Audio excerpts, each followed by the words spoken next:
I paint. And I drink tequila. I'm Howard. I live here in Atlanta for the last 37 years. In 1986, my friend Denise brought paint to my house, and we started painting. And we painted on newspaper because we didn't have anything else. And I liked it. So I bought the same kind of paint the next day that she had brought to my house. The day I painted on newspaper looked like it looks today. This is what came out. I think it seemed a little primitive and maybe juvenile, but I think also that's who I am. I didn't know anything about how to paint or on what, and then somebody suggested I try a canvas, and I never looked back.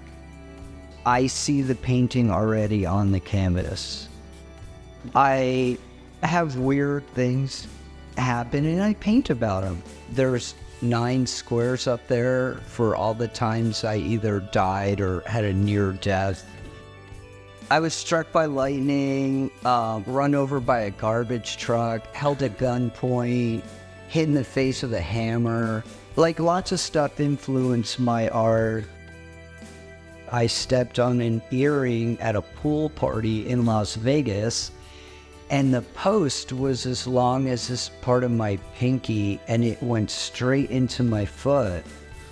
And I was embarrassed because I didn't want anyone to, I was like the old man at this party, and I have an earring in my foot. But I pulled it out and poured tequila on it to sanitize it, and I carried that thing around.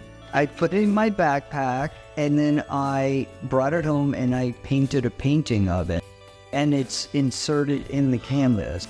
I was in Turkey, and this fisherman reeled in an octopus, and I was standing next to it, and all 8 tentacles grabbed on to this wrought iron fence, and then somehow he ended up on the sidewalk, and that octopus looked me right in the eyes, and I feel like we communicated. It was a miracle, and that inspired me to paint a ton of them. Everything on me is my artwork. My back is an octopus, and the tentacles are here. So I tattooed my whole body. But it's all my artwork. It's full circle. And the dragonfly, I like when they land on your finger. And I think they're just so cool looking, and they had great color. And every time I painted a dragonfly painting, I sold it. So sort of motivated me to paint more. Do you know the book and the movie, The Girl with the Dragon Tattoo? In my mind, I was sure it was the girl with the dragonfly tattoo. So that's called the dragonfly with the girl tattoo. But that is just how my brain works. So the painting behind you has like 40 layers of paint on it because I hated everything I was painting, and now it's a peacock. But I had the canvas, and I don't know why, but I could not create something.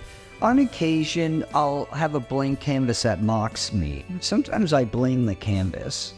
I really am so motivated to create, but then the canvas says no. Paint the way I paint, this is what comes out of me, and I know other people have a very similar style, but I'm not influenced by anyone else. I'm not a knockoff.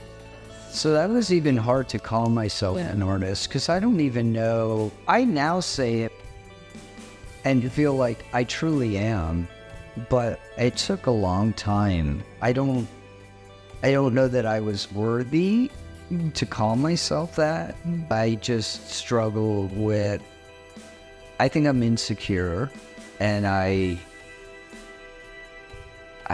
just didn't have the confidence. I do now. My friend Tina said, confidence is the best accessory. And you know what? She's right, and that changed my life. When a person is confident, it shows, and it's a life-changing thing. Or has been for me. Sometimes I still struggle with self-doubt, but I am an artist. I paint every day for 40 years. I'm a painter, and I think I'm creative, so I'm going with artist.